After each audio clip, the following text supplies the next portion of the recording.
kita dah 60-70 tahun merdeka, tapi sebenarnya masalah integrasi antara kaum tak pernah selesai. Dia katanya dia nak melanggar kartel, menghilangkan orang tengah, tapi secara tak langsung dia cuba jadi orang tengah pula. Sebab itulah bagi saya agama tu adalah sudut eksploitasi yang paling mendalam boleh digunakan pada manusia. Penunggang agama, Penunggang agama lah istilah dia kan. Mereka Kita tak payah pergi jauh lah.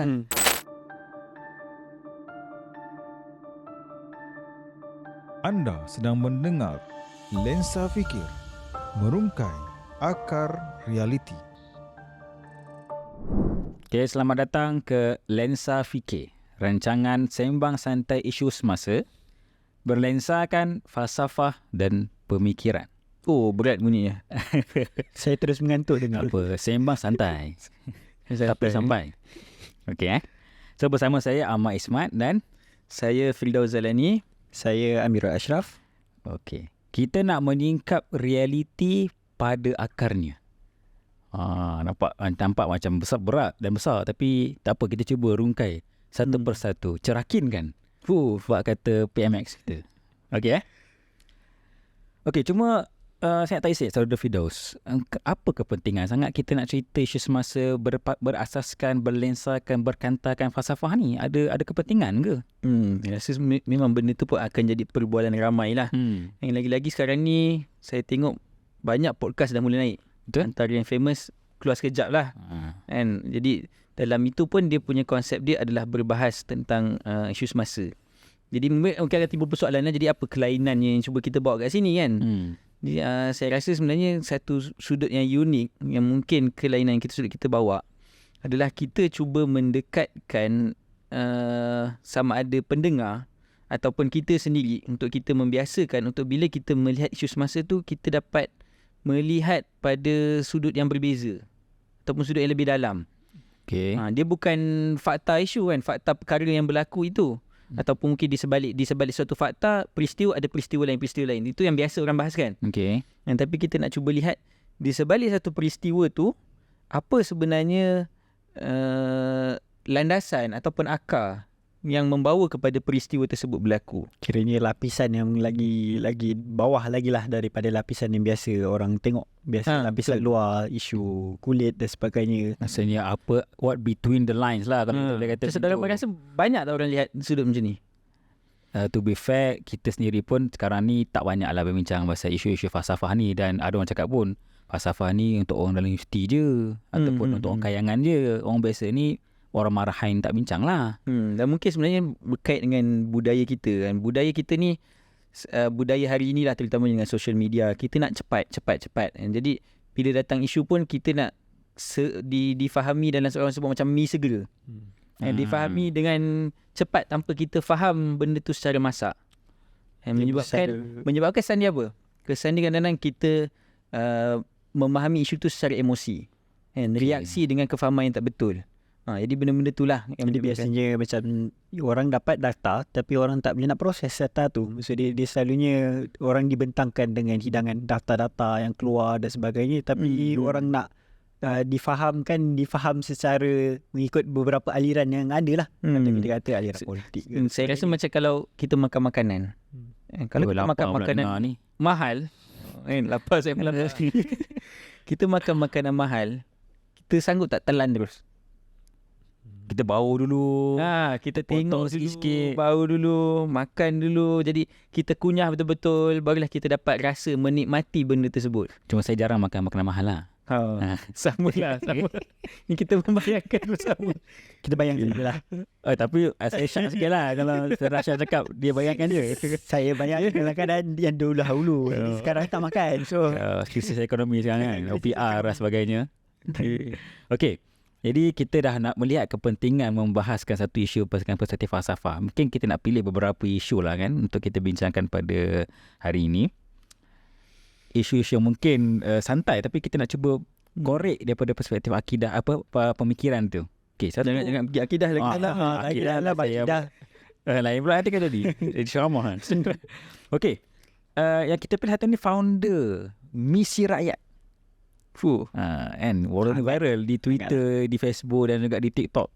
Yang mana Misi Rakyat ni atau founder Misi itu telah mengutip sejumlah wang kan untuk sumbangan untuk membentuk satu misi farm atau misi coins yang telah trigger bank negara dan menyebabkan akhirnya dia pulangkan semula sumbangan tu dan nak mohonkan semula sendiri. Tapi saya pernah terbaca dia bukan kutipan yang pertama, betul tak?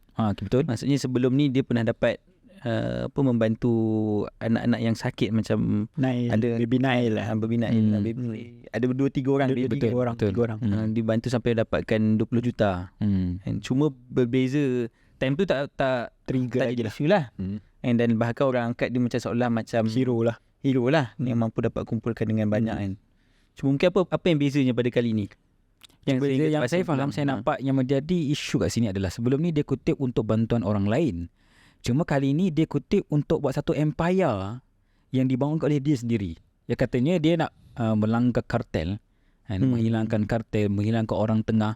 Tapi secara tak langsung dia cuba jadi orang tengah pula kepada barang-barang yang dia nak bekalkan kepada rakyat tu. Jadi macam satu kata paradok kat sini. Dia nak hilangkan orang tengah, tapi untuk dia menjadi orang tengah di tempat yang dia kosongkan itu. Jadi mungkin dia nak masukkan orang tengah yang sedia ada yang disebut sebagai kartel itu adalah bersifat eksploitasi, mengambil keuntungan yang melampau. And daripada kadar daripada petani yang menghasilkan tu lah kan. Jadi dekat situ yang mungkin berbeza dia nak jadi orang tengah juga. Tetapi bukan orang tengah yang bersifat kartel tu lah, yang bersifat eksploitasi melampau, monopoli lah disebut. Niat yang murni lah maksudnya. Tapi biasanya dia sebut tentang kartel dan sebagainya, dia nak membayangkan kepada kita dari isu-isu yang berlaku kepada negara kita selama ni, iaitu isu kartel, isu eksploitasi kepada petani, peladang dan sebagainya, yang mereka akhirnya tak dapat untung pun. Dia orang keluarkan macam-macam hasil tanah tetapi tak mendapat pada milik mereka. Jadi bagi setengah orang melihat sebagai ini sebagai juara ataupun hero lah di mata rakyat, kerana baginya menyumbang lah pada something. Cuma kalau kita perasan kan, apa yang dibuat oleh founder ni, saya baca kat sini Nur Ahmad Faiz Muhammad Azmi ni, founder misi lah, nama famous dia. Bukan yang pertama buat. Kita tengok ada dulu Ilyu Smart oleh Ustaz Abid Liu. Dan kita ada banyak juga model-model yang dibuat oleh kerajaan kan, satu Malaysia dan sebagainya. Ada beberapa pasar-pasar tu pun cuba dibuat untuk memudahkan rakyat dan sebagainya. Tapi kita adakah masuk kat sini, kita memerlukan satu sosok tubuh jadi hero, membantu rakyat yang miskin, membantu rakyat yang memerlukan bantuan. Adakah kita punya psikologi orang Melayu ni memerlukan satu sosok tubuh untuk membantu dia, baru dia akan rasa macam, oh inilah tempat aku nak berpaut. Adakah macam itu kita memang sangat perlukan benda tu? Kalau saya suka tengok macam pada sudut falsafahnya kan. Bahas cuba nak kupas isu ni. And satu saya tengok menarik kalau kita tengok pada sudut sebenarnya siapa yang berperanan bertanggungjawab menjaga kesejahteraan rakyat? Pemimpin. Kerajaan, betul? Kerajaan dan pemimpin, kuasa negara kan. So, dia mempunyai satu tanggungjawab. Tapi apa yang berlaku dalam isu ni, bila mana, ni berlaku secara umum lah sebelum kita pergi kepada spesifik isu ni. Bila mana sesuatu kerajaan ataupun pemerintah yang sebenarnya tanggungjawab dia adalah untuk menjaga kebajikan rakyat dan tidak dapat menyempurnakan tugasan tersebut, peranan tersebut. Jadi bila itu berlaku, naiklah kelompok-kelompok yang mengambil peluang yang disebut sebagai gerakan rakyat. Civil movement lah, yang seolah-olah ingin menjadi satu savior lah, nak menyelamatkan masyarakat, nak menyelamatkan rakyat daripada penindasan yang hak dia tidak dijaga oleh atasan. Jadi sebenarnya dia pada sudut falsafah saya tengok yang awal ni adalah sebenarnya permasalahan pada falsafah politik itu sendiri. Sebelum pergi kepada orang yang melakukan benda tersebut. Dan politik itu sendiri yang sebenarnya masyarakat dan juga rakyat mengharapkan dipelihara hak dia, dipelihara makan minum dia, dipelihara semua kehendak-kehendak dia, tidak dapat disempurnakan. Dan daripada situlah wujudnya kelompok ini. Boleh kita nak bahas dia ni eksploitasi ke, dia ambil peluang ke, tapi inilah yang lahir daripada sudut kelemahan kita. Jadi masuk kat sini, kita lihat seolah-olah sebenarnya bukanlah salah rakyat tu sendiri yang nak mengagungkan atau mengangkat satu figure hero, tapi sebab ada pihak yang sepatutnya berfungsi, tidak berfungsi, menyebabkan akhirnya daripada orang sendiri, orang lain terpaksa mengambil tanggungjawab tersebut untuk memberikan tugas ataupun kebajikan kepada yang sepatutnya dapat tu kan. Saya lihat dia kat sini mungkin tadi dari sudut falsafah yang bertentangan dengan politik. Saya nampak kat sini mungkin pandangan yang lain sedikit daripada saudara Firdaus berkenaan dengan founder Misi Rakyat ni, kenapa dia boleh bangkit. Yang pertamanya adalah berkenaan dengan masalah bukan masalah sistem sendiri, sistem politik, sistem ekonomi dan sebagainya. Tapi dalam masa sama juga adalah berkenaan dengan bagaimana manusia ni ataupun masyarakat kita di Malaysia ni sedang menghadapi satu zaman yang kita kata kecelaruan atau krisis, yang mana krisis identiti, bukan krisis identiti je. Krisis apa makna kita tentang menjadi orang Malaysia, apa hala tuju kita, ke mana hala tuju negara dan sebagainya, bila mana tak adanya hala tuju dan akar yang paling asas tentang macam mana dia nak ke hadapan. Jadi masyarakat mula rasa hilang kepercayaan ataupun kebergantungan dia kepada seseorang ataupun sesuatu benda lah, yang patut macam tadi saudara Firdaus sebut. Macam saudara Ashraf ada sebutkan tadi yang kita sembang tentang Superman. Ya, betul kan. Maksudnya bila konsep seperti Superman dia muncul di dalam, kita kata sebagai idola masyarakat ataupun idol, kita bukan kata idol ni berhala, tapi kita kata sebagai orang yang menjadi kekuatan ataupun yang menjadi penyelamat kepada manusia. Secara falsafah ni, kalau Uberman ni idea Nietzsche sebagainya, yang akhirnya inilah yang terhasil pada zaman sekarang. Kalau kita lihat di mana ketiadaan satu kekuatan kepimpinan, satu model masyarakat yang manusia yang sempurna ataupun manusia yang kita kata sebagai idol idola yang baik lah kita kata. Sekarang ni dengan kecelaruan isu idola muziknya, idola entertainment yang macam-macam. Jadi bila dah kecelaruan idola pada dalam masyarakat, munculnya seorang yang dilihat sebagai ada satu ciri-ciri idola yang baik, jadi masyarakat mula rasa kepercayaan, dia meletakkan kepercayaan kepada perkara tersebut. Jadi sebenarnya dalam zaman postmoden ini kita lihat saya tadi sikit, sebenarnya konsep savior ni lah, kata dia macam sebenarnya seorang macam savior yang penyelamat kepada krisis yang sedang berlaku ni. Dia bukan hanya berlaku zaman postmoden ataupun zaman moden. Sebenarnya mana-mana tamadun, bahkan ada yang saya bercakap pun, kitab-kitab samawi pun bercakap tentang savior. Benar. Maksudnya dalam kitab dalam ajaran Yahudi ke, yang betul lah kan, ajaran Kristian, akan datang satu Nabi yang akan menyelamatkan umat manusia. Jadi sebenarnya pengharapan, a new hope lah orang nak katakan, perbahasan tentang a new hope ni adalah satu perbahasan yang semua manusia merasakan keperluan benda tersebut. Cuma kadang-kadang ramai menyalahguna benda tu dan mengeksploitasi benda tersebut lah untuk interest dia kan. Dia menjadi satu ekstrim yang lain lah pula. Daripada ekstrim masalah dia kepada ekstrim dia exploit pula. Dia exploit pula benda tu. Bahkan di akhir zaman pun kita akan melihat adanya false messiah itu pun satu konsep juga yang sama kita nak bincangkan. Tapi kita akan bincangkan lebih detail lagi sampai sini. Kita akan berhenti rehat seketika. Perpustakaan Peradaban Astaka Fikir telah beroperasi lebih daripada 2 tahun. Sehingga ke hari ini, ramai daripada kalangan kanak-kanak, para pelajar, mahasiswa dan juga masyarakat awam hadir ke perpustakaan ini. Namun, wujud satu permasalahan utama, iaitu ruangan yang begitu kecil. Kami memerlukan anda semua untuk membangunkan perpustakaan peradaban ini bagi menjamin keselesaan para penuntut ilmu di perpustakaan ini. Kami menyeru anda semua untuk turut serta membangunkan perpustakaan peradaban ini untuk masa depan yang lebih cerah kepada anak-anak kita. Ayuh menyumbang ke Perpustakaan Peradaban Astaka Fikir. Okey, kembali kita ke Lensa Fikir bersama saya Ahmad Ismat dan Firdaus Zalni dan juga Amirul Ashraf. Sebut pasal lensa ni, saya rasa dua orang kanan kiri saya ni yang memakai lensa. Dia lensa yang tidak nampak. Dia, walaupun tiap pakai lensa zahir, lensa batin itu ada tapi tak pakai. Betul juga. Okey.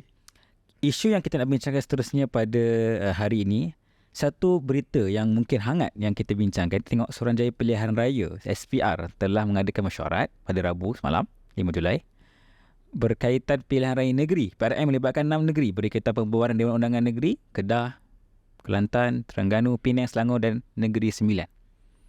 Jadi tarikh yang kita dah pilih, dipilih oleh SPR 29 Julai 2023 sebagai penambahan calon, 8 Ogos sebagai penamaan Di awal. 29 undi awal dan 12 Ogos sebagai tarikh pembuangan undi. Oh. Okey, jadi melihatkan iklim politik kita pada hari ini. Biasa orang akan tanyalah, nak undi siapa ni? Baju biasanya ada hint sikit je. Saudara Fidah baju tu ada hint sikit. Saya Tak rasa menggambarkan diri saya pun ada juga sikit. Okay. Bukan green wave juga.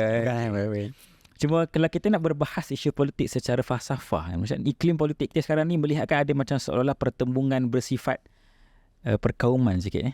Satu kaum memberi undi di pihak sini dan kaum yang lain memberi undi di pihak sini. Seolah-olahnya ada pertembungan antara kaum ataupun agama. Jadi macam mana kalau kita nak melihat pertembungan politikal ini, ataupun sebenarnya dia ada lebih, dia bukan sekadar pertembungan parti, tapi ada satu benda lebih dalam daripada itu. Macam mana kalau kita nak tengok?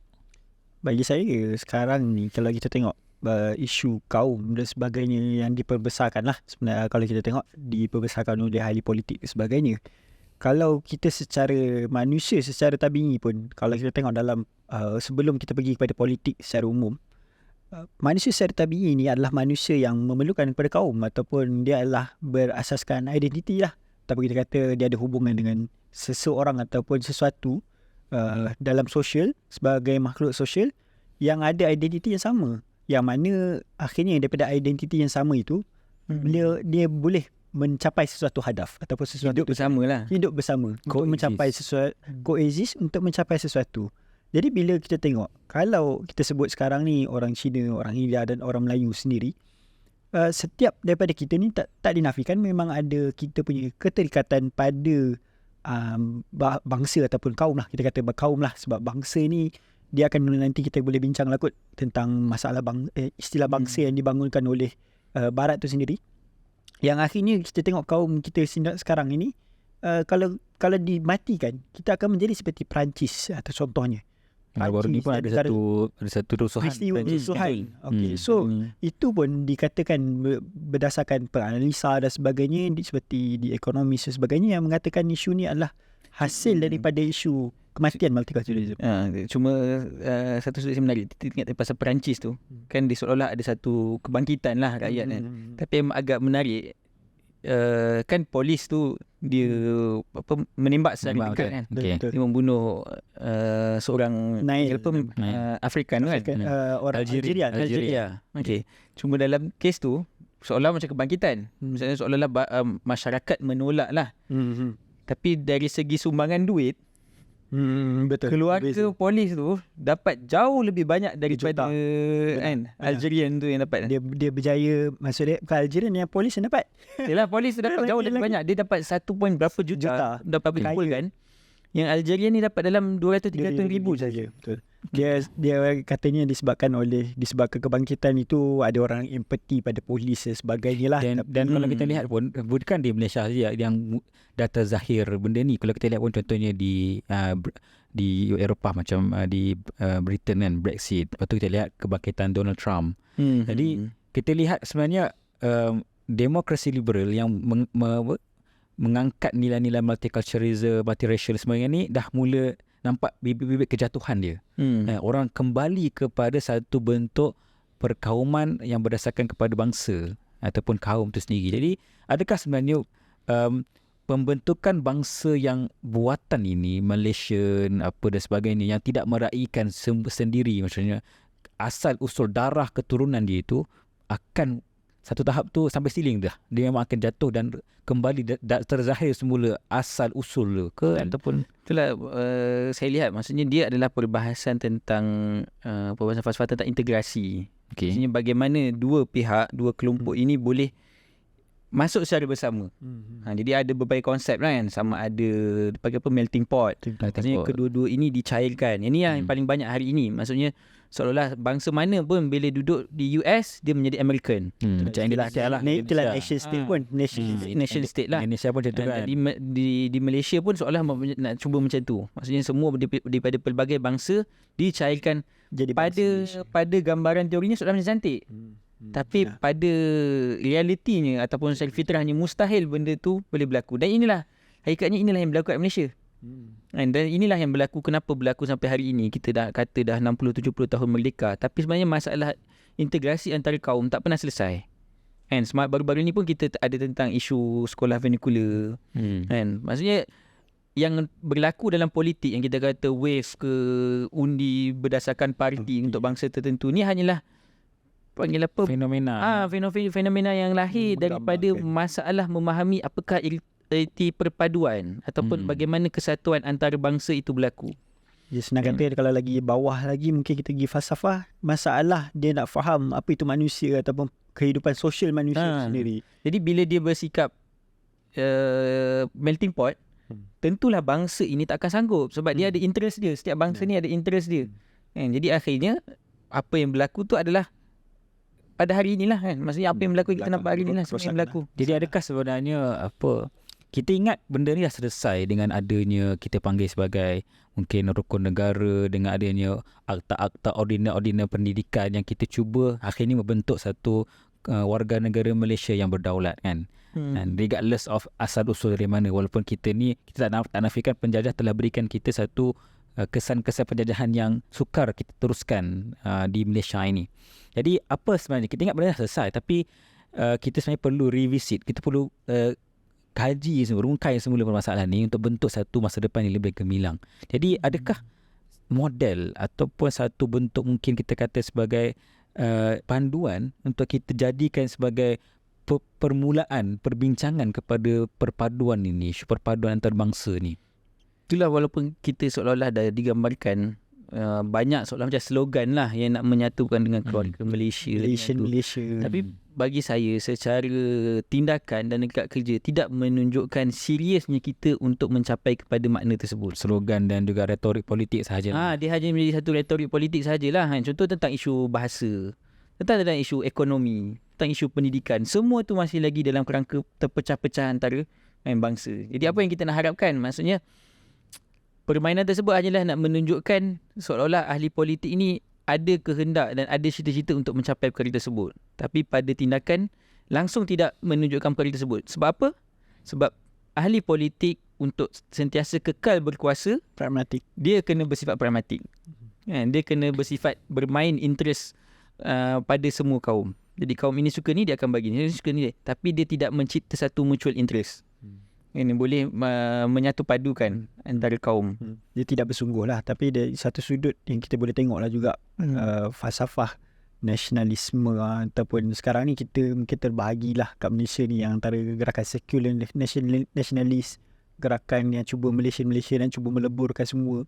Tapi walaupun sebenarnya melebur pun dia masih lagi berasaskan kaum. Dan sebenarnya macam kata apa, menipu lah, kontradik dia.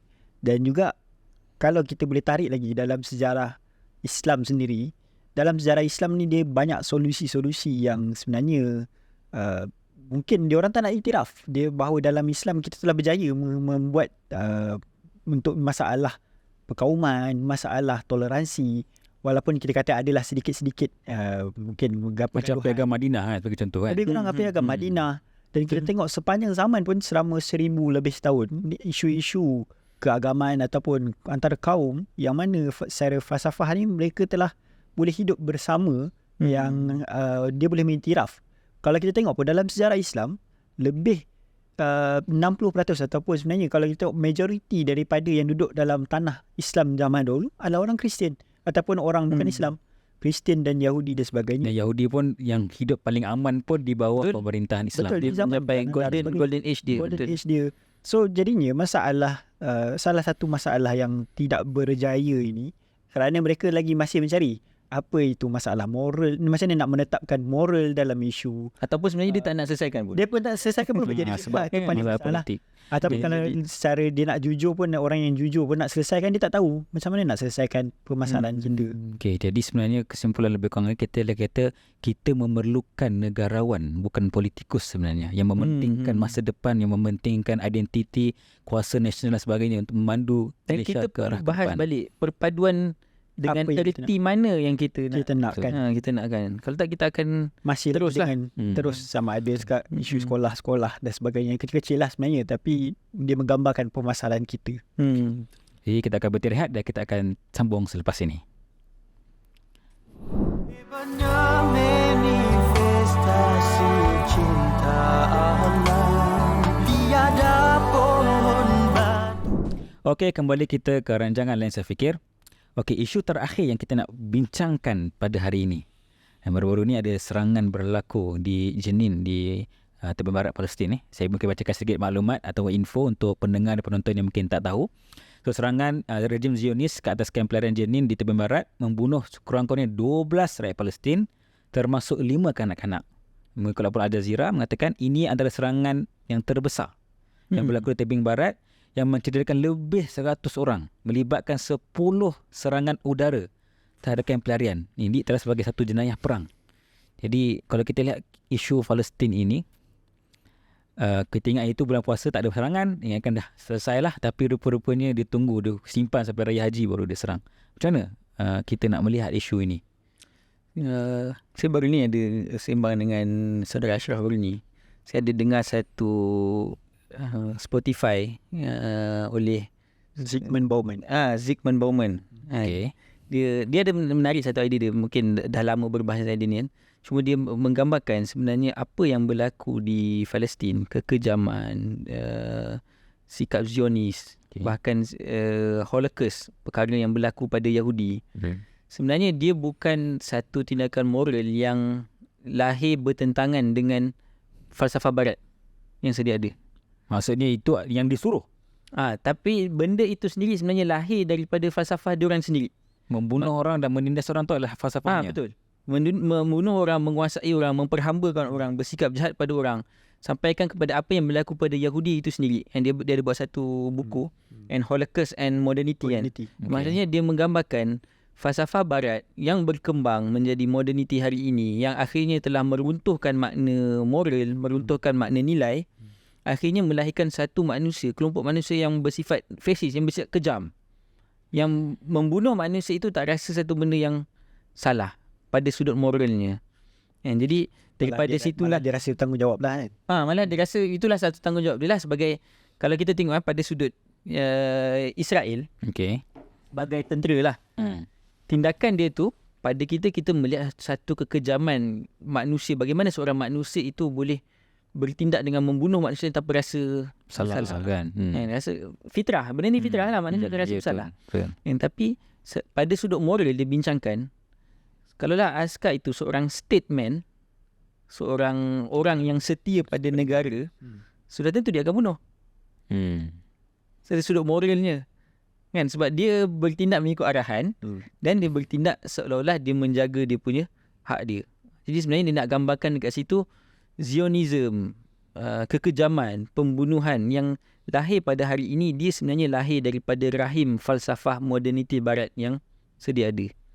Jadi tak jauh apa yang kita lihat pada Palestin pada hari ini. Jadi maksudnya tragedi yang berlaku ni bukan disebabkan orang kata orang Palestin terlalu ganas, terlalu, bahkan sebenarnya kalau kita itulah yang cuba dilakukan untuk mempertahankan diri disebabkan kerakusan yang terbit daripada pemikiran mereka masa ni. Betul. Maksudnya dia punya masalah pemikiran dia akhirnya telah membentuk satu bentuk moral yang bermasalah. Moral yang bermasalah akhirnya membentuk satu etik ataupun tindakan yang bermasalah. Betul.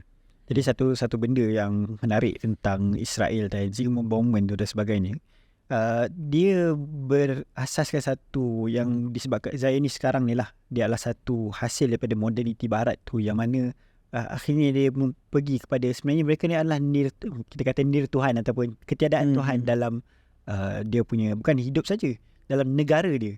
Bila mana negara dia sendiri tiadanya Tuhan, dan akhirnya negara dia lah sebagai kehendak ataupun mempunyai kehendak sendiri. Cuma bukan dia kata dia masuk Palestin tu atas dasar keagamaan dan Tuhan ke? Maksudnya dia dakwa dia itu tanah yang dijanjikan, dia promised land, berdasarkan kepada kitab suci mereka. Jadi kalau kita kata tak Tuhan ke, macam tak kontradik ke, macam mana?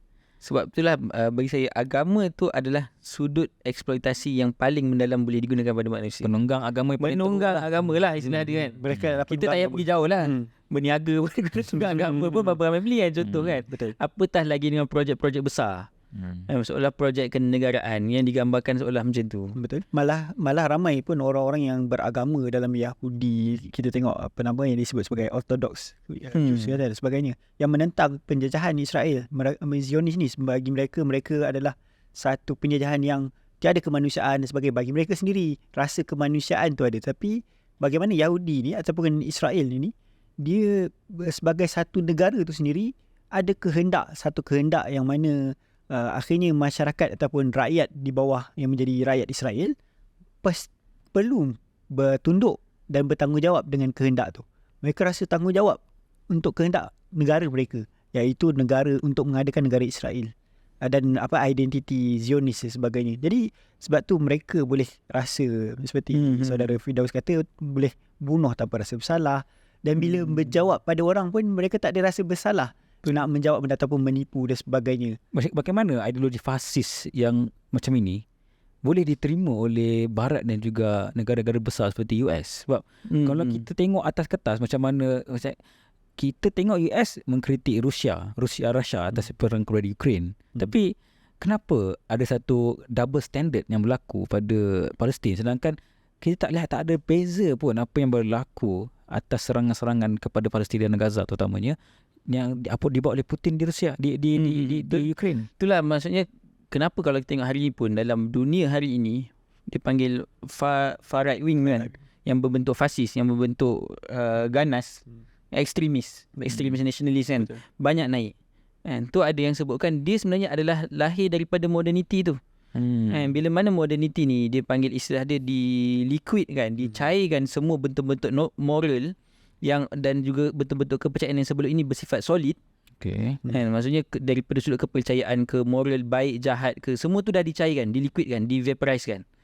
Jadi bila mana benda itu di-vaporizekan, apa yang jadi? Manusia tak ada tempat pegang. Sampaikan sekecil-kecil isu pun seperti hari ni kan, laki perempuan, kita mudahlah, laki lah, perempuan. Sampai kedua benda ni pun digaduhkan. Kan? Apakah itu lelaki dan apakah itu perempuan? Dan apakah lelaki boleh jadi perempuan, apakah perempuan menjadi lelaki? Sampai benda macam tu.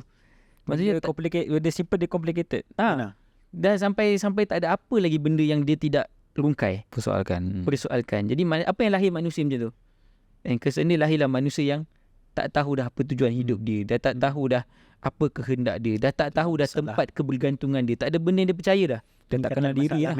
Dia tak kenal diri. Dia tak kenal diri dah. Tak kenal diri apa, itulah lahirnya, terbentuklah postmodern and fasis lah. Fasis. Dan tu jadi akhirnya penghujung kepada postmodern ni adalah dia tak percaya lagi kebenaran.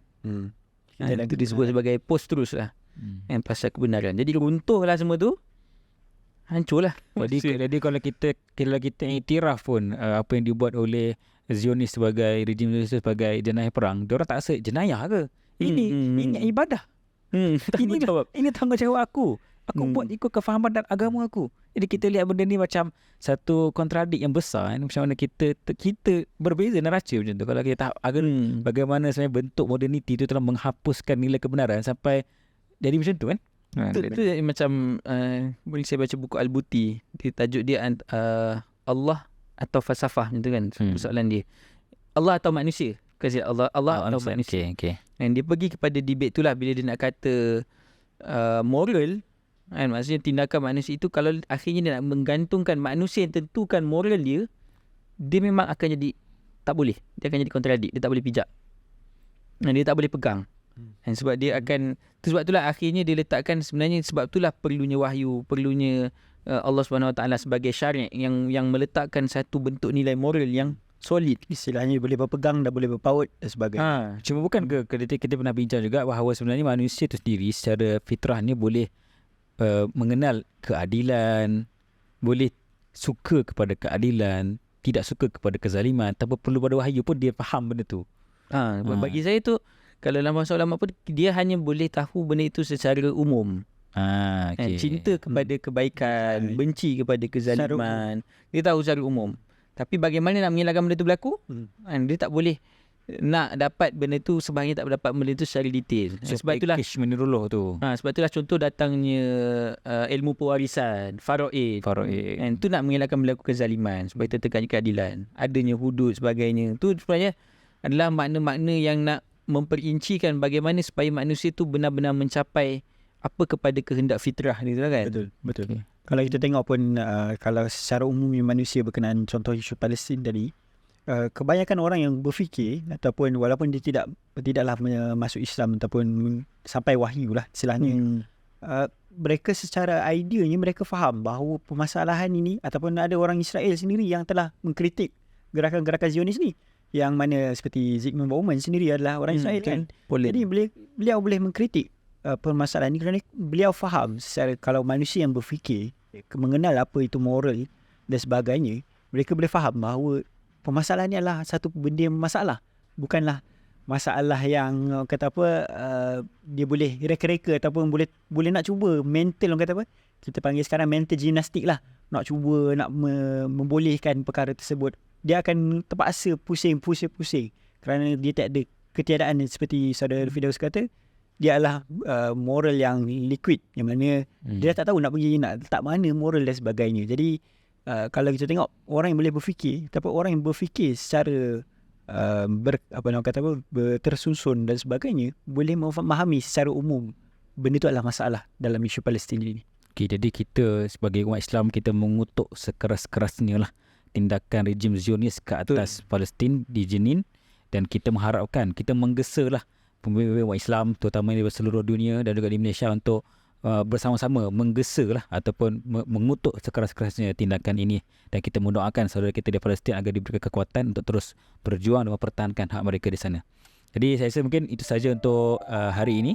Kita jumpa lagi episod akan datang, InsyaAllah. Assalamualaikum warahmatullahi wabarakatuh. Waalaikumsalam.